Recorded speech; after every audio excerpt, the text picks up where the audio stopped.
مسجد نبوی ہے، حضور کی پیاری مسجد۔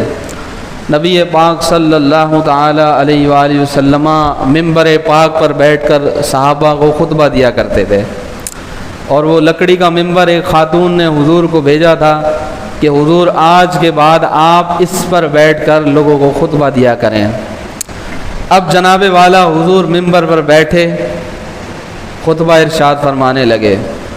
جب نبی پاک صلی اللہ علیہ وسلم نے خطبہ دیا تو رونے کی آواز آنے لگی۔ صحابہ پریشان کہ یہ رونے کی آواز کس کی آ رہی ہے۔ نبی پاک صلی اللہ علیہ وسلم ممبر سے نیچے اترے، اور پھر نبی پاک صلی اللہ علیہ وسلم ممبر کے پیچھے چلے گئے۔ وہاں ایک کھجور کا خشک تنا رکھا ہوا تھا۔ نبی پاک صلی اللہ علیہ وسلم اس کے قریب گئے، اور آپ نے جا کر اس کے قریب پہنچ کر اس کے اوپر ہاتھ پھیرنا شروع کیا۔ صحابہ کہتے ہیں کہ ہم نے، ایک روایت کے مطابق صحابہ پاک کہتے ہیں کہ ہم نے سنا کہ وہ جو رونے کی آواز آ رہی تھی وہ آہستہ آہستہ دھیمی ہونے لگی اور وہ آواز ختم ہو گئی۔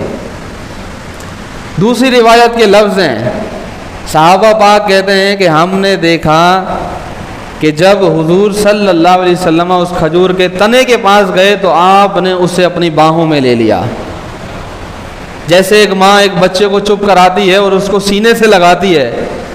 صحابہ کہتے ہیں ہم نے دیکھا کہ وہ اس تنے کو حضور نے اپنے سینے سے لیا، سینے سے لگایا تو وہ تنا خاموش ہو گیا۔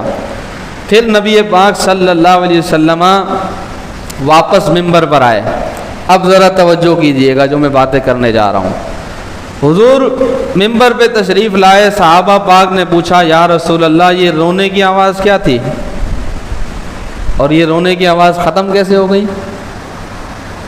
حضور نے فرمایا کہ تمہیں پتہ نہیں ہے کہ یہ میرے عاشق زار کے رونے کی آوازیں تھیں؟ تمہیں پتہ نہیں ہے کہ اس ممبر کے آنے سے پہلے میں اس کھجور کے تنے کے ساتھ ٹیک لگا کر تمہیں خطبہ دیا کرتا تھا؟ آج اس فراق میں، اس جدائی میں وہ رو رہا ہے،